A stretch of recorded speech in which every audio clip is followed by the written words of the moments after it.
Pada 17 Mei 2023, Nikki Medicane, seorang wanita berusia 39 tahun, hilang tanpa jejak. Kasus ini pertama kali ditangani oleh polisi Reading setelah keluarganya tidak dapat menghubunginya. Namun, kini penyelidikan telah dilanjutkan oleh kantor Sheriff Shasta County. Jika nama Reading PD dan Shasta County terdengar familiar, ini karena lokasinya yang sama di mana Sharpini terlibat dalam insiden pemalsuan penculikan dirinya beberapa waktu lalu. Namun, kasus Nikki Medicane ini jauh berbeda. Truk miliknya ditemukan di Tama County 8 hari setelah ia terakhir kali terlihat. Namun pihak berwenang tidak mengungkapkan lokasi pasti penemuan kendaraan tersebut. Banyak orang yang menduga kalau hilangnya Nikki berkaitan dengan suaminya yang bernama Tyler, yang dijadwalkan menghadapi sidang pada bulan Juni ini. Tyler menghadapi berbagai tuduhan kekerasan dalam rumah tangga, termasuk melukai dan menahan secara ilegal, mengancam yang berakar pada peristiwa bulan Desember 2023. Meski proses peradilan baru dimulai pada bulan ini. Pada 1 Desember 2023, 3 deputi dari kantor Sheriff Shasta County datang ke rumah sakit Mercy untuk berbicara dengan seorang wanita yang disebut sebagai korban dalam laporan itu. Deputi melaporkan kalau dia segera melihat luka pada wajah korban, termasuk kedua mata yang membengkak parah, serta beberapa luka di dahi dan bagian lain dari mukanya. Ketika ditanya siapa yang melukai korban, ia menjawab suaminya, Tyler Medicane, yang bertanggung jawab. Wanita ini memperhatikan kalau Tyler menampar wajahnya di tangannya terbuka sekitar 10 hingga 15 kali dalam satu kejadian itu, yang terjadi di dalam rumah mereka. Laporan itu melanjutkan dengan mengungkapkan kalau korban mengatakan kepada deputi bahwa saat itu dia sedang menyisir rambutnya di kamar tidur ketika Tyler pulang dengan suasana hati yang aneh dan mengunci pintu rumahnya bagian belakang. Setelah itu, Tyler menjadi sangat cemas dan tidak terkendali. Lalu ia mendekati korban, menahannya di lantai, memukul wajahnya dengan keras, menarik rambutnya, bahkan menyiram air ke tubuhnya. Perilaku Tyler terus berlangsung selama 3 jam. Dan selama waktu tersebut, ia diduga mengikat tangan dan kakinya, serta menempelkan selotip ke mulut korban. Wanita itu kemudian mengatakan kalau dia merasa yakin bahwa nyawanya dalam bahaya. Tyler kemudian membalikkan badannya, menekankan ke lantai, menarik kepalanya ke belakang, dan mengancam untuk menghabisinya. Tyler dilaporkan terus memukuli korban di lantai dan bahkan mencoba mencekiknya. Tetapi usahanya selalu gagal. Laporan itu juga mengatakan ke akhirnya korban berusaha untuk pergi. Namun Tyler segera menghadangnya dan mencegahnya untuk kabur. Laporan itu juga mengatakan kalau akhirnya korban berusaha untuk pergi. Namun Tyler segera menghadangnya dan mencegahnya untuk kabur. Deputi yang menangani kejadian ini kemudian berbicara dengan Tyler yang mengonfirmasikan bahwa wanita tersebut adalah istrinya sendiri yang bernama Nikki Medicane. Tyler mengaku menyadari luka-luka pada tubuh Nikki, namun tidak memperhatikan secara detail. Dalam penjelasannya kepada petugas, Tyler mengatakan kalau ia percaya perkelahian tersebut dipicu oleh suatu konflik antara Nikki dan seorang perempuan lain. Namun pernyataan Tyler tampaknya tidak konsisten. Dan setelah memeriksa keseluruhan situasi serta melihat bahwa luka-luka pada korban sesuai dengan tanda-tanda kekerasan dalam rumah tangga, penjelasannya nggak masuk akal. Lalu kantor kejaksaan mengumumkan bahwa mereka mengajukan permohonan untuk menghentikan kasus hukum terhadap Tyler McCain. Mereka menyatakan bahwa keputusan tersebut diambil berdasarkan kurangnya bukti yang cukup. Hal ini menjadi sangat mencurigakan, mengingat korban utama dalam kasus tersebut, Nikki McCain, saat ini sedang hilang dan penyelidikan atas hilang dan dirinya masih berlangsung. Kejadian ini semakin membingungkan apalagi karena hilangnya Nikki terjadi begitu dengan jadwal sidang suaminya yang terjerat berbagai tuduhan serius. Kejadian ini menambah ketegangan dan menciptakan rasa curiga yang mendalam di masyarakat mengenai kemungkinan adanya hubungan antara hilangnya Nikki dengan persidangan suaminya. Pada tanggal 25 Mei, seminggu setelah kepergiannya, truk milik Nikki, sebuah Chevy Avalanche 2002, ditemukan di wilayah Tahama County. Wilayah tersebut berjarak sekitar 1,5 jam perjalanan dari Shasta County. Menurut beberapa laporan, truk tersebut ditemukan di bawah sebuah jembatan Montremanor Pass. Namun pihak berwenang belum memberikan informasi lebih lanjut mengenai lokasinya. Ataukah apa ada bukti penting yang ditemukan dalam kendaraan itu? Banyak yang berharap bahwa pihak berwenang memiliki bukti yang signifikan, namun masih menahan informasi tersebut agar tidak bocor ke masyarakat. Harapannya adalah petunjuk mereka yang temukan dapat memberikan titik terang dalam penyelidikan yang tengah berlangsung. Pembaruan berikutnya mengenai kasus ini adalah mengenai sidang Tyler yang awalnya dijadwalkan pada tanggal 5 Juli. Namun ada kejutan besar yang mengecewakan banyak orang. Pengadilan Shasta County membuat keputusan untuk menghentikan proses hukum terhadap Tyler pada tanggal 5 Juli. Keputusan tersebut membuat Tyler dibebaskan tanpa ada tuntutan lebih lanjut. Meskipun faktanya kalau Nikki istrinya masih hilang dan belum ditemukan. Keputusan ini menimbulkan kecurigaan besar dan memunculkan berbagai pertanyaan tentang apakah ada motif tersembunyi di balik hilangnya Nikki yang disengaja oleh Tyler. Kehilangan Nikki yang tepat terjadi sebelum persidangannya menimbulkan banyak tanda tanya. Banyak orang mulai bertanya-tanya apakah Tyler telah mengetahui bahwa jika Nikki hilang, kemungkinan besar sidangnya akan dibatalkan dan dia akan terbebas dari segala tuduhan yang dihadapi. Apakah ini benar-benar kebetulan atau sebuah skenario yang dirancang untuk menghindari hukuman? Banyak juga spekulasi muncul mengenai kemungkinan kalau Tyler telah merencanakan semua ini untuk melepaskan dirinya dari konsekuensi hukum. Meskipun semua ini hanya berupa dugaan, namun dengan mempertimbangkan banyaknya ketidakjelasan dari kejadian yang sangat meragukan, kemungkinan keterlibatan Tyler sangatlah besar. Namun, dalam sistem hukum Amerika, seseorang dianggap tidak bersalah hingga terbukti sebaliknya. Meskipun banyak yang merasa kalau Tyler terlibat dalam hilangnya Nikki, tidak ada bukti konkret yang bisa dijadikan dasar untuk menuntut lebih lanjut. Sehingga, meskipun banyak yang merasa curiga, semua ini tetap memerlukan bukti yang jelas, seperti mayat dan bukti fisik lainnya untuk memperkuat tuduhan tersebut. Setelah keputusan pengadilan untuk menghentikan kasus ini, tidak ada penjelasan lebih lanjut yang diberikan kepada masyarakat. Keputusan ini semakin membuat masyarakat marah dan memicu gelombang protes besar-besaran di medsos serta sekitar gedung pengadilan. Banyak orang yang tidak terima dengan keputusan itu dan merasa proses peradilan tidak adil. Protes besar terjadi.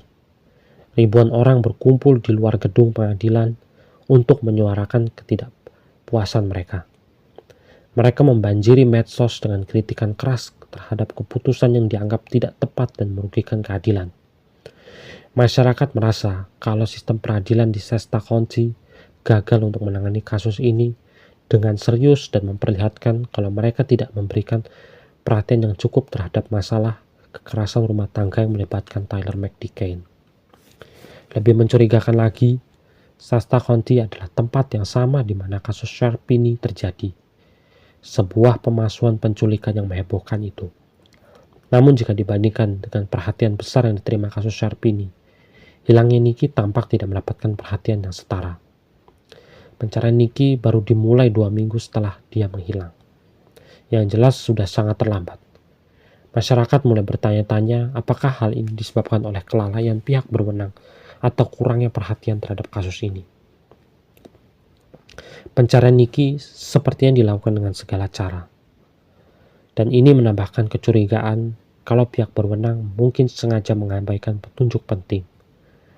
Tidak seperti kasus Sharpini, di mana hampir seluruh sumber daya lokal dikerahkan untuk mencari keberadaannya. Kasus Nicky tidak mendapatkan perhatian yang sama. Pihak berwenang di Shasta County tampak tidak memberikan upaya maksimal untuk menemukan Nicky yang memperburuk citra mereka di publik. Ini mengarah pada pertanyaan besar, apakah mereka benar-benar serius dalam menyelidiki kasus ini?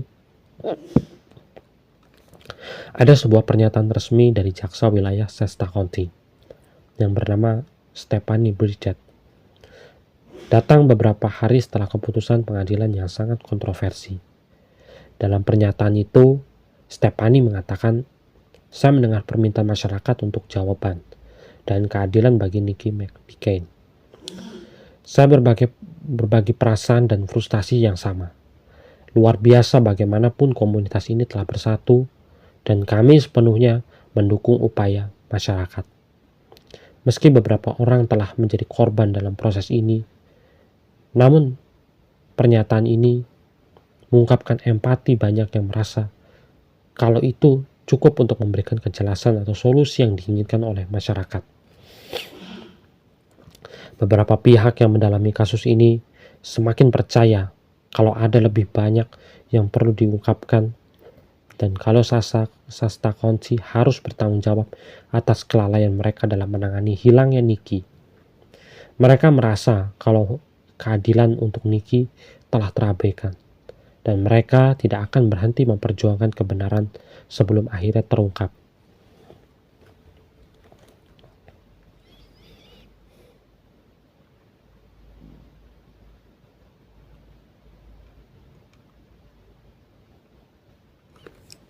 Lalu pihak kejaksaan mengonfirmasikan kalau mereka telah mengajukan permohonan untuk membatalkan kasus yang melibatkan Tyler McDickain.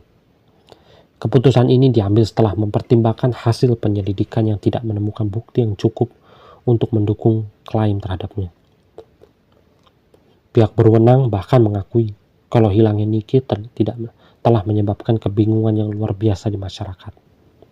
Ketidakjelasan ini semakin membingungkan, terutama karena hilangnya Nicky telah begitu dekat dengan jadwal persidangan suaminya yang terlibat dalam sejumlah tuduhan serius.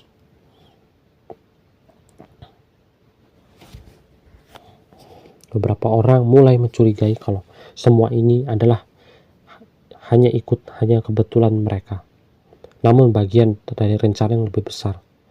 Kejadian ini membuka berbagai spekulasi mengenai hubungan antara hilangnya Nicky dan proses yang sedang berlangsung.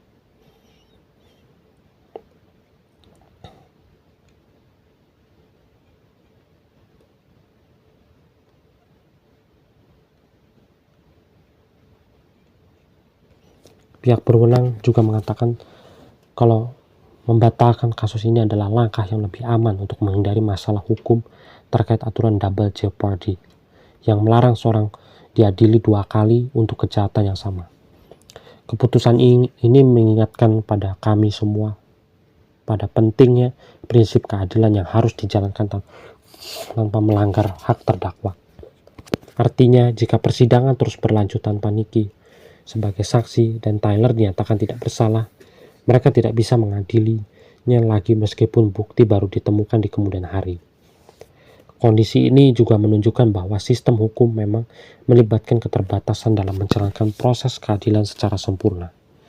Meskipun hal ini mengecewakan banyak pihak dari perspektif hukum, ini dianggap langkah yang bijaksana untuk mencegah Tyler lolos dari dakwaan di masa depan. Namun, bagi banyak orang, keputusan ini tetap dianggap suatu kejanggalan yang besar. Walaupun keputusan ini membuat banyak orang kecewa, ada yang berpendapat kalau keputusan ini diambil untuk memastikan jika Tyler benar-benar bersalah, mereka dapat mengajukan kembali kasus ini setelah bukti yang lebih kuat ditemukan. Bahkan ada yang berpendapat kalau ini merupakan langkah yang bijaksana dalam menghadapi kemungkinan pengulangan kasus di masa depan. Ini serupa dengan yang terjadi antara kasus Susan dan Barry Morpine, di mana pihak berwenang juga menunda beberapa tindakan untuk memastikan mereka bisa melanjutkan penyelidikan setelah memperoleh informasi yang lebih akurat. Langkah ini memberikan sedikit harapan bagi masyarakat kalau keadilan masih mungkin tercapai di masa depan. Namun, meskipun ini adalah keputusan yang bisa dimengerti dan dari sudut pandang hukum, tetapi saja banyak orang merasa frustasi karena mereka belum memperoleh keadilan untuk Nikki. Penting bagi publik untuk terus menuntut kejelasan lebih lanjut terkait ini. Selain itu, pada tanggal 3 Juli, tepat sebelum keputusan pengadilan dibuat, terjadi kebakaran di 1700 Ellinger Road, Anderson, California. Kebakaran ini menambah kerumitan dalam kasus yang sudah penuh teka-teki. Meskipun tidak ada yang ditangkap, seorang saksi mengakui kalau kebakaran ini bisa jadi petunjuk penting. Pernyataan saksi memicu berbagai spekulasi yang semakin meluas. Wartawan yang hadir di lokasi bertanya kepada Tyler apakah dia terlibat dalam kejadian tersebut, dan Tyler mengakui kalau dia memang terlibat. Namun banyak yang merasa penjelasan Tyler tidak memandai untuk mengatasi keraguan yang berkembang. Ia menjelaskan kalau kebakaran itu dipicu oleh mobil yang diparkir di atas rumput yang kering. Pernyataan ini tampaknya tidak sepenuhnya meyakinkan banyak pihak. Sebuah lembaga detektif pun yang bernama Cal Fire mengonfirmasi kalau kebakaran tersebut disebabkan oleh konverter mobil yang gagal. Namun beberapa pihak mempertanyakan apakah kebakaran ini disengaja untuk menghilangkan bukti yang merugikan Tyler. Namun banyak yang bertanya-tanya, apakah kebakaran itu sengaja dilakukan untuk menghilangkan bukti terkait kasus Nikki? Beberapa orang bahkan berpendapat juga kalau kebakaran ini adalah upaya yang disengaja untuk menghapus petunjuk-petunjuk yang mungkin mengarah pada kebenaran. Sebagian orang menganggap kebakaran ini sebagai tindakan yang sangat terencana. Apalagi dengan hilangnya Nikki yang terjadi sebelum persidangan, kebakaran ini semakin memperbesar kecurigaan kalau ada upaya untuk menghapus segala bukti yang mungkin mengarah pada kasus tersebut. Kebakaran tersebut bisa saja dimaksudkan untuk menghancurkan bukti yang dapat merugikan Tyler. Namun ada juga yang berpendapat kalau kebakaran ini hanyalah suatu kebetulan. Meskipun keadaan sangat meragukan apakah kebakaran itu kebetulan atau disengaja untuk menghilangkan jejak. Banyak yang merasa kalau setiap langkah yang diambil oleh Tyler harus diawasi dengan cermat. Banyak yang merasa kalau kebetulan ini terlalu sering terjadi untuk dianggap biasa. Bahkan beberapa pihak menganggap ini sebagai bagian dari suatu rencana yang lebih besar yang belum sepenuhnya terungkap. Walaupun masih berupa spekulasi, banyak yang berpikir kalau Tyler mungkin terlibat lebih dalam daripada yang terlihat. Hanya waktu yang bisa menjawab. Apakah semuanya akan terungkap dengan jelas? Saat ini, kami hanya bisa berharap bahwa pihak berwenang menyembunyikan informasi lebih besar dari publik dan tengah mengumpulkan petunjuk baru yang dapat mengungkapkan kebenaran. Semoga bukti baru yang ditemukan dapat membuka tabir misteri dan mengungkapkan siapa yang bertanggung jawab atas hilangnya Nikki. Kami tidak tahu pasti apakah semua ini hanya kebetulan atau memang ada keterlibatan yang lebih dalam atas kasus ini. Kami hanya bisa berspekulasi kalau upaya penyelidikan terus berlangsung dengan transparansi yang lebih baik. Yang jelas, kami harus mendukung upaya untuk meningkatkan kesadaran publik mengenai hilangnya Nikki dan memastikan keadilan akan ditegakkan. Semua ini menjadi pengingat kalau keadilan untuk Nikki harus tetap menjadi prioritas utama bagi pihak berwenang. Dan sampai sekarang, keberadaannya pun belum ditemukan di manakah berada. Hukum pun belum dijelaskan. Hasil sidang pun juga dibatalkan. Semua persidangan dibatalkan. Dan sampai sekarang masih tergolong semua nihil, dan ini membuat masyarakat kurang begitu percaya dengan apa yang terjadi pada pemerintahan.